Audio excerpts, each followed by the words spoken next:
আলিপুরে Presidency জেলের প্রধান আকর্ষণ অরবিন্দ সেল।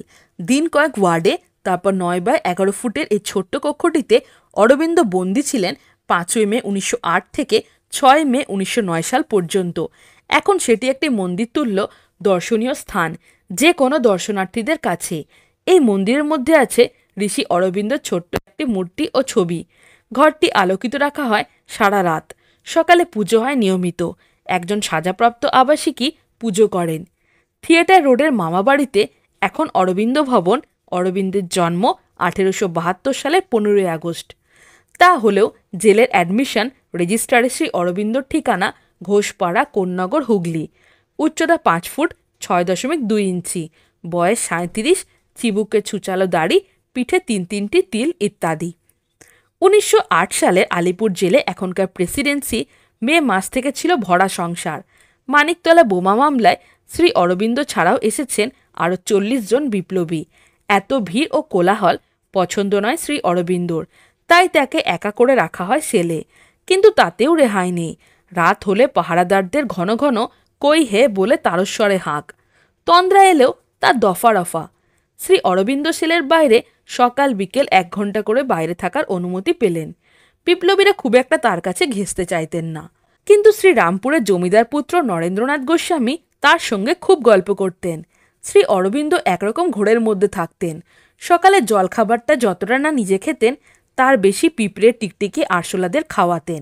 প্রায় দেখতেন কারখানার কাছে ডেউ পিঁপড়ের দল চেপে বসেছে লাল পিঁপড়ের ঘাড়ে। তার স্বস্তি নেই যতক্ষণ না ডেউদের তাড়াচ্ছেন। সব থেকে মুগ্ধ হতো দেখে সকালে গায়ে দোয়ানো হয়ে গেলে গরুর পাল যখন গলায় ঘণ্টা দুলিয়ে টং টাং আওয়াজ করে পুকুর পাড় দিয়ে যেত ঘাস খেতে। জেলে দুবেলা গরুর পাল দেখে উচ্ছ্বসিত হতেন, কারণ ছোটবেলার বাড়িতে ছিল না বাঙালিয়ানা। বাবা ছিলেন বিলেত ফেরত ডাক্তার কৃষ্ণধন ঘোষ। অরবিন্দ যখন 5 বছরের, তখন থেকে 2 বছর লরেটো কনভেন্টে পড়াশোনা করান। তারপর 7 বছর বয়সে বাবা তাকে ইংল্যান্ডে নিয়ে গিয়ে ধর্মযাজক অ্যাকরয়েডের কাছে সঁপে দিলেন মানুষ করতে, যাতে ছেলের মন কোনোভাবে ভারতীয় সংস্কৃতির ছোঁয়া না লাগে। অরবিন্দ যেন পুরো দস্তুর একজন ইংলিশম্যান হয়ে উঠলেন। কিন্তু মানুষ ভাবে এক, হয় আর এক। ইংল্যান্ডে তার মন বসেনি। কষ্টের প্রলাপ দিয়ে চিত্তশুদ্ধি করতেন তিনি। বাড়ির থেকে যখন টাকা আসছে না, লন্ডনে প্রচণ্ড শীতে আগুন জ্বালানোর রসদ নেই, হাঁটুতে মাথা গুঁজে শীত তাড়িয়েছেন। পড়াশোনায় প্রাণপদ পরিশ্রম করে একাধিক স্কলারশিপ পেয়ে নিজের খরচ চালিয়েছেন। জেল জীবনে অরবিন্দ নিঃসঙ্গতার কথা ভেবে এবার সবাইকে একসঙ্গে রাখা হলো 23 নম্বর ওয়ার্ডে। এটাই ছিল সবচেয়ে আনন্দ উত্তেজনাপূর্ণ পর্ব।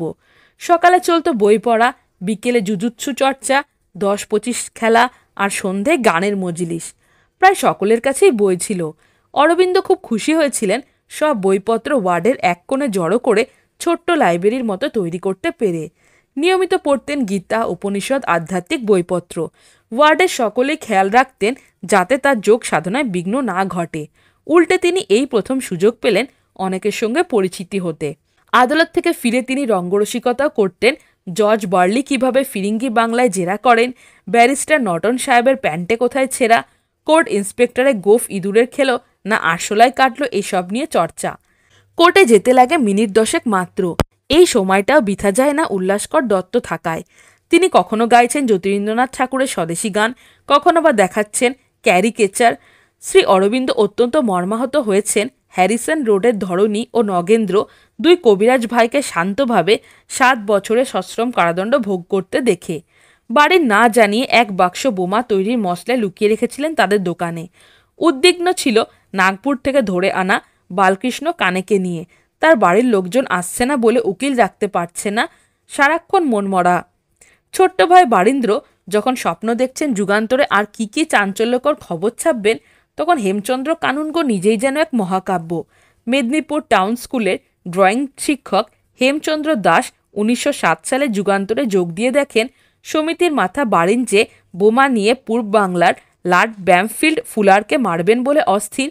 সেটি কালীপটকার, বেশি কিছু নয়। মেদিনীপুর ফিরে হেমচন্দ্র জমি জায়গা যা ছিল বেচে প্যারিসে পাড়ি দিলেন বহু কষ্টে। হেমচন্দ্র যখন প্যারিসে বারেন উল্লাসকে দিয়ে তৈরি করান কয়েকটি মাইন।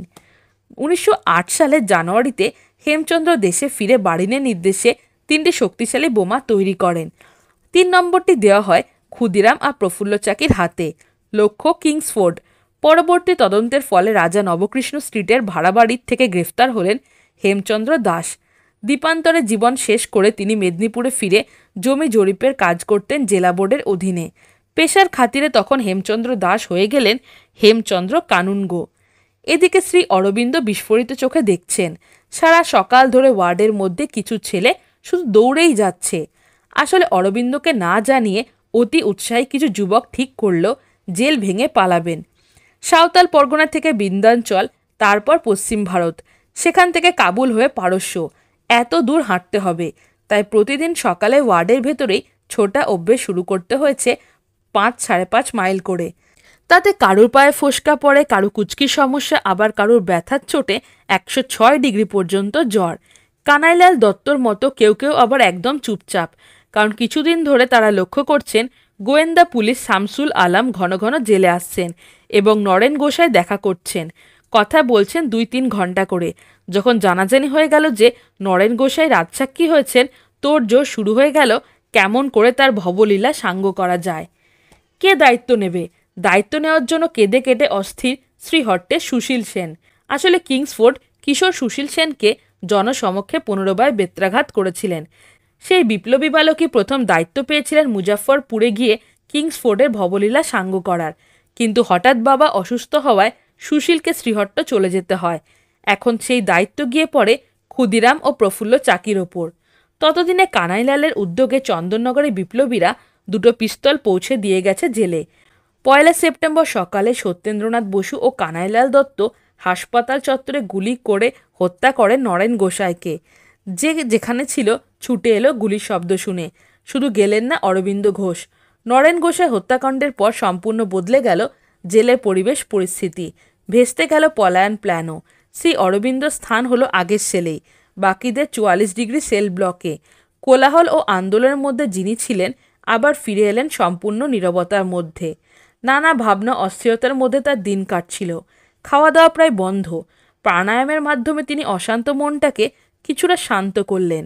আর তারই মাঝে কিছু অলৌকিক বাণী ও রহস্যময় কথা তিনি শুনতে পেতেন, উপলব্ধি করতেন। এই সব বাণীকে অবলম্বন করে তিনি একদিন আশ্চর্যভাবে প্রত্যক্ষ করলেন স্বামী বিবেকানন্দের আনন্দঘন প্রিয় সান্নিধ্য। গভীর রাতে উপলব্ধি করতেন স্বয়ং বাসুদেব এসে কথা বলছেন। সতীর্থ উপেন্দ্রনাথ বন্দ্যোপাধ্যায় লক্ষ্য করলেন অরবিন্দ জীবনে এসেছে এক অদ্ভুত মৌলিক পরিবর্তন। এই সময় তিনি ক্রমশ আরও বেশি চুপচাপ হয়ে গেলেন। উপেন্দ্রনাথ আরও দেখলেন তার মাথার চুল চকচক করছে, অথচ তারা কেউ মাথায় মাখার তেল পান না। মাথায় তেল মাখেন কিনা খোঁজ করায় জানা গেল তিনি স্নানই করেন না। শ্রী অরবিন্দ বলেছিলেন সাধনের সঙ্গে সঙ্গে তার শরীরে কতগুলো পরিবর্তন আসছে। এই সব গুহ্য সাধনার কথা তিনি কোথার থেকে পেলেন জিজ্ঞাসা করায় জানালেন একজন মহাপুরুষ সূক্ষ্ম শরীরে এসে তাকে এই সমস্ত শিক্ষা দিয়ে যান। তরুণ ব্যারিস্টার চিত্তরঞ্জন দাসের সওয়ালে তছনছ হয়ে গেল পুলিশের সাজানো মামলা। গ্রেফতারের সময় তার বাড়ির থেকে যেসব কাগজপত্র পাওয়া গিয়েছিল, কোর্টে জমা দিতে গিয়ে দেখা গেল সেগুলো স্ত্রী মৃণালিনী দেবীকে লেখা চিঠি। দেশ তার কাছে কি, তার ব্যাখ্যা। চিত্তরঞ্জন তীক্ষ্ণ যুক্তি জালে প্রমাণ করলেন অরবিন্দ এক সর্বত্যাগী মহামানব। বিনা পারিশ্রমিকে তিনি মামলা লড়লেন।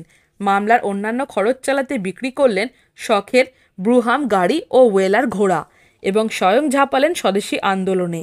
10 নভেম্বর ফাঁসি হয়ে গেল কানাইলালের। দেহ পোড়ানো নিয়ে বাইরে ছিল জনজোয়ার ও অরন্ধন। ভেতরে শ্রী অরবিন্দ দেখলেন এক স্বল্প মেয়াদী বন্দি জেলের দেওয়ালে লং লিভ কানাইলাল লেখায় তার সাজা বেড়ে গেল আরও 4 দিন। ফাঁসি হয়ে গেল সত্যেন্দ্রনাথ বসু ও সরকারি উকিল আশুতোষ বিশ্বাস হত্যাকারী চারুচন্দ্র বসুরও। সত্যেন্দ্রনাথ ছিলেন শ্রী অরবিন্দের মামা। জেলের বাইরে উত্তেজনা কমাতে সত্যেন্দ্রনাথ ও চারুচন্দ্রের দেহ পোড়ানো হয় জেলের মধ্যে। কিন্তু কোনো ঘটনায় শ্রী অরবিন্দকে তার সাধনা থেকে বিচ্যুত করতে পারেনি। তিনি এক আশ্চর্য নির্লিপ্ততার জগতে অবস্থান করছিলেন। একা থাকতে থাকতে ইদানিং নিজের ভেতরে একটা স্বর শুনতে পেতেন, অপেক্ষা করো, কি হয় দেখো।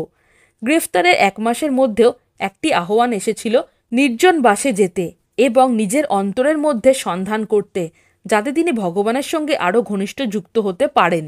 সেলে থাকতেই তিনি সক্ষম হলেন গীতার সাধন পথ অনুসরণ করতে। কিছুদিন পর তাকে সকাল সন্ধে ৮ ঘন্টা করে সেলের বাইরে বেড়াতে দেওয়া হয়।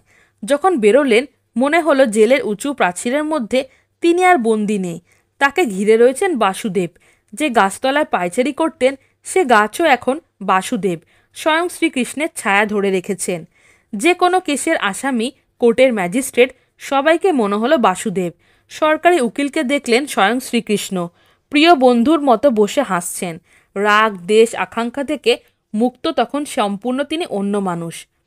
অবশেষে ৬ মে ১৯০৯ প্রিজন ভ্যানে উঠলেন সতীর্থদের সঙ্গে। কারণ আজ দায়রা আদালতে বিচারক বিচক্র ফট রায় দেবেন। অন্যদের ফাঁসি, দ্বীপান্তর প্রভৃতি সাজা হলেও অরবিন্দর বেকসুর খালাস পেলেন। তিনি আগেই দৈববাণী শুনেছিলেন মুক্ত হবেন। ইংল্যান্ডে কিংসফোর্ড কলেজের প্রাক্তন সহপাঠী বিচারক বিচক্র ফট কোনো প্রমাণ পেলেন না তার বিরুদ্ধে। মুক্ত অরবিন্দ জেলে যে আধ্যাত্মিক জগতের সন্ধান পেলেন তাতে আর বৈপ্লবিক জগতে ফিরে যেতে মন চাইল না। অগ্নিযুগের ঋত্বিক অরবিন্দ, যিনি চেয়েছিলেন কংগ্রেসের সব সদস্যকে বিপ্লবী করে তুলবেন, ১ বছর পর জেল থেকে বেরোলেন ঋষি অরবিন্দ। সোজা চলে গেলেন চন্দননগর। সেখান থেকে পরের বছর এপ্রিলে ডুপ্লে জাহাজে চড়ে ফরাসি পন্ডিচেরির উদ্দেশ্যে। হ্যালো ফ্রেন্ডস, আমি জয়িতা। আপনারা দেখছেন বুক অফ নলেজ চ্যানেল। আপনি কি খাদ্যরসিক বা ভ্রমণ প্রেমী? তাহলে নিচে দেওয়া ডেসক্রিপশন বক্সের লিঙ্কে ক্লিক করুন আর রহস্য, এডুকেশন, অ্যাডভেঞ্চার রিলেটেড ভিডিও পেতে আমার চ্যানেলটিকে সাবস্ক্রাইব করুন। ভালো লাগলে অবশ্যই লাইক, কমেন্ট আর বন্ধুদের সাথে শেয়ার করুন।